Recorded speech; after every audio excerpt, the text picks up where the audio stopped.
नाम, क्योंकि सभी के नाम आपके सामने रख दिए गए हैं, सभी का परिचय करा दिया गया है। मंचासीन नेतागण और सभागार में बैठे सभी पार्टियों के पदाधिकारीगण, कार्यकर्तागण और जिम्मेवार इस एससी और बीसी और सभी समाजों से आए हुए वो लोग जो इस वक्त तक बैठे हैं। 10 बजे प्रोग्राम स्टार्ट हुआ था और अब 4 बज चुके हैं। लगभग 6 घंटे जो लोग 6 घंटे तक बैठ करके अपने लोगों की बात सुनने का हौसला रखते हैं, असल में वो ही शूरवीर इस वक्त यहां विराजमान है। जो लोग दाहे बताहे कई बार हाजिरी, किसी की शक्ल दिखाने की मजबूरी या किसी के साथ आकर के अपनी उपस्थिति 5-10 मिनट के लिए, ज्यादा से ज्यादा लोग लंच तक विराजमान डटते हैं और उसके पश्चात पीठ के दर्शन बहुत सारे लोग दे देते हैं। लेकिन इस वक्त जो लोग बैठे हैं, असल में यही वो लोग, यही वो सूरमे हैं जो बदलाव और इंकलाब के पक्षधर हैं, जो चाहते हैं कि बदलाव हो जाए। इन लोगों को मैं साथियों शब्दों से नहीं, दिल की गहराइयों से प्रणाम करता हूं, आपका धन्यवाद करता हूं कि जो आप इस वक्त भी किसी मिशन के लिए बैठे हैं। मित्रों, जंगे आजादी में कितने लोग रहे होंगे? जंगे आजादी में लोग कितने रहे होंगे? आप उंगलियों पे गिन सकते हैं। मैंने पहले भी कहा, फिर कह रहा हूं, राजगुरु सुखदेव, भगत सिंह, उधम सिंह कंबोज, जनरल डायर को मारने के लिए, बदला लेने के लिए अपने बीमार भाई को छोड़ करके जो 2 साल तक रोटियां पकाता है जनरल डायर की, 2 साल तक रोटियां पकाता है जनरल डायर की, और किताब में काट करके एक रिवॉल्वर का खांचा बना करके उसे असेंबली हॉल के अंदर जाके गोली मारता है और अपना प्रतिशोध पूरा करता है। उन लोगों ने आजादी दिलाई। तब अंग्रेज को समझ में आया, सुभाष चंद्र बोस ने जब छावनियां नेस्ता नबूद की, तब अंग्रेजों को समझ में आया अब ये देश छोड़ना पड़ेगा। गालें पिटवाने से नहीं, कुछ कर जाने से ये देश आजाद हुआ है। किन्हीं की मजारों पर बने हैं इस देश के महल, लेकिन उन महलों में रहने वाले लोग आज भी हमें गुलाम बना करके रखना चाहते हैं। मित्रों, आप मत सोचें कि ये संख्या कम है। किसी भी पार्टी के लोग, कभी मुरली मनोहर जोशी, वेंकैया जी, सुषमा जी, राजनाथ जी और एक आध उनमें रविशंकर प्रसाद जैसे, आज अमित शाह जी, मोदी जी और उनके 3-4 और लोग सहयोगी, किसी भी पार्टी के 5 लोग प्लानर होते हैं।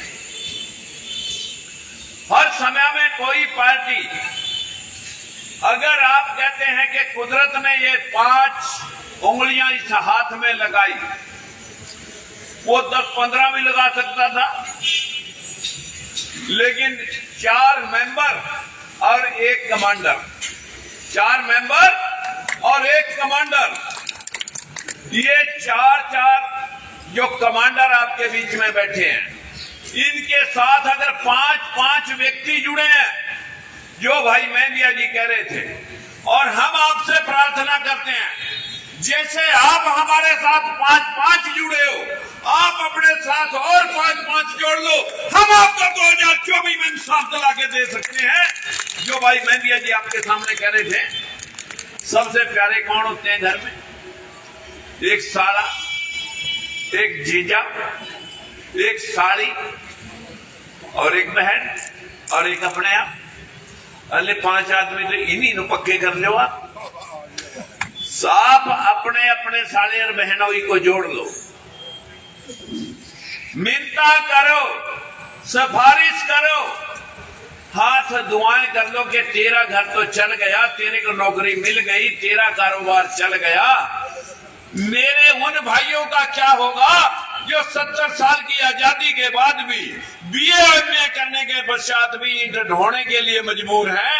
आखिर इनको इंसाफ कौन दिलाएगा? मित्रों, उनको इंसाफ दिलाने के लिए 25 साल डायरेक्ट हो गए, 25 साल, वैसे तो 28 हो गए, लेकिन 25 साल से तो युद्ध में है। 97 पहला प्रतिशोध बंसीलाल के साथ भेदभाव के खिलाफ जंग लड़ी और उसने पार्टी से निकाले, हमने बंसीलाल निकाल दिया और ओम प्रकाश चौटाला बनाया। 3200 मास्टर लगाता है, उसमें हमारे जैसे के सब बच्चे सड़क पे छोड़ दिए, उसके खिलाफ विरोध कराया तो पार्टी से निकाले गए। इनको बाहर बुलाओ, कौन है? इनको बुलाओ, इनको सुनना पड़ेगा कि हम किस लिए आए। बाहर बुलाओ इनको, कौन है अंदर जो शोर कर रहे हैं? मित्रों, बहुत हो चुका, सबका 3 बार छोड़ने का गम नहीं। और एक बार तो भजनलाल के साथ हुई, जब 2005 में मिला हुआ टिकट भजनलाल जी ने कटवा दिया कि ये फिर एससीबीसी चिल्लाएगा और मुझे मुख्यमंत्री बनना है, फिर तंग करेगा, इसका टिकट ही कटवा दें ताकि ना रहे बांस और ना बजे बंसरी। तो मित्रों, जिस दिन उसने टिकट कटवाया उसके घर पे जाके कह गया था कि अब जिस दिन ओथ लेने जाएगा उस दिन मेरे को बता दिए। वैसे तो ये सारे लाल राजकुमार सैनी ने आपके सहयोग से निबेड़ रखे, बंसीलाल, भजनलाल, ओम प्रकाश चौटाला और लाल को मैंने तीसरा भी निपटा दिया था। ये भी 80 से 40 पे आ गया, लेकिन जो जमुना पार इन्हें छोड़कर ले जाने वाले थे उन्होंने इनको ग्लूकोज दे दिया। निपटेंगे तो आप भी, लेकिन आपको अपने पर भरोसा करना पड़ेगा। मत सोचो तुम्हारी चर्चा कोई और करेगा। जो मेंडिया जी और भाई मुख्य महेश जी कह रहे थे आपके सामने, अरे चर्चा जिस व्यक्ति को फिक्र होगा वो जिक्र करेगा, और जिस बात का जिक्र होगा वही बात संभव होगी, वही बात सार्थक होगी। आप जिक्र करना शुरू कर दें कि भाई इनका तो तीसरे मोर्चे की सरकार आवेगी, अब का तो भाई फला आदमी मुख्यमंत्री आवेगा, अब का तो भाई SCBC, SC, ST, OBC minority के लोग इकट्ठे हो गए हैं। अब क्या तो हमने सबको वोट देके देख लिया, भाई अपनी वोट, अरे अपनी वोट अपने पास डालेंगे। ये जो तुम्हारे को बताने के लिए आते हैं, क्या रखा महेश जी के पास, क्या रखा राजकुमार सैनी के पास, क्या रखा उमेद गुजर के पास, ये बहुत सारे लोग आपको बताने के लिए आएंगे। आप उनकी बातों पे अमल कर लेते हैं। क्या करोगे? वहां वोट डालकर वहां वोट खराबी तो करनी है।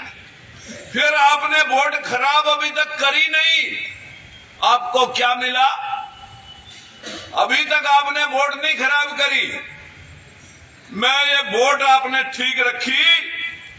पूरा ओबीसी समाज, ये मेरे हाथ में, ये पेपर आपके हाथ में लोगों को दिखाने के लिए रहने चाहिए।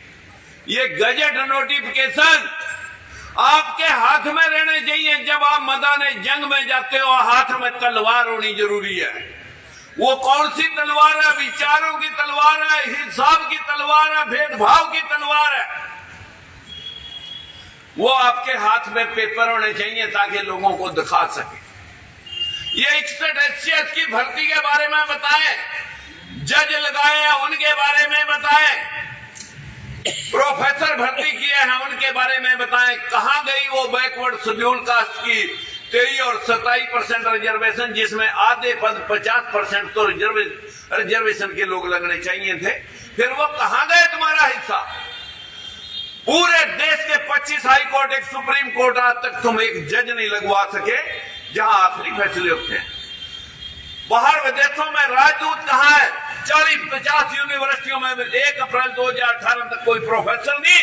आपके मोबाइल के ऊपर साथियों आरटीआई पड़ी है। ये खेल गजब है।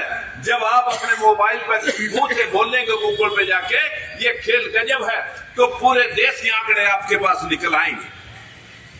लोगों को बताना पड़ेगा कि आपके साथ भेदभाव किसने किया। हमारे साथ भेदभाव मुसलमानों ने नहीं किया, उन लोगों ने किया जो इस वक्त सत्ता में बैठ करके आपको हिंदू मुस्लिम करके दिखा रहे हैं। उन लोगों ने भेदभाव कर रखा है। हमारी दुश्मनी कोई मुसलमानों के और हिंदुओं के बीच की हमारी लड़ाई नहीं है। हमारी लड़ाई हिस्सेदारी की लड़ाई है, भेदभाव के खिलाफ एक जंग है। मेरी आपसे विनती है, मत सोचें साथियों, बस आप अपने अपने रिश्तेदारों को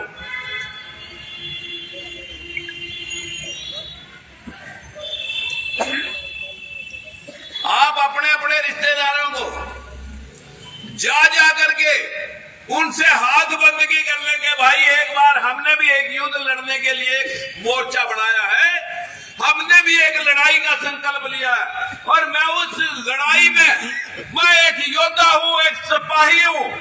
अगर मेरी इज्जत और मेरा सम्मान, मैं दुख सुख का आपका साथी, रिश्तेदार, भाई, प्यारा मित्र, अगर मैं आपका सुख दर्द, दुख दर्द का साथी हूं, तो आप सामाजिक तौर पर, राजनीतिक तौर पे हम सबके एक दूसरे के कितने साथी हो, इसके ऊपर हमें सच बता दे कि तेरा अगर कारोबार चल गया, तेरी अगर नौकरी लगी, तेरा अगर सब कुछ हो गया, तो हम लोगों का कौन करेगा? बातें बहुत सारी हैं, कहने की कोई फायदा उनमें नहीं है। मैं तो सिर्फ संगठन की बात कहूंगा। हमारे कमजोर लोगों का, भूखे का कभी संगठन नहीं होता, आंदोलन होता है। भूखे लोग इकट्ठे होकर के आंदोलन करते हैं। जिस प्रकार से आंधी कोई 6 महीने पहले तैयारी नहीं करती, जिस प्रकार से आंधी तूफान कभी 6 महीने पहले तैयारी नहीं करता, हवा का दबाव किसी क्षेत्र में बढ़ जाता है और किसी क्षेत्र में कम हो जाता है, और बड़े बड़े पेड़ों को उखाड़ ले जाता है जब हवा बैलेंस होती है।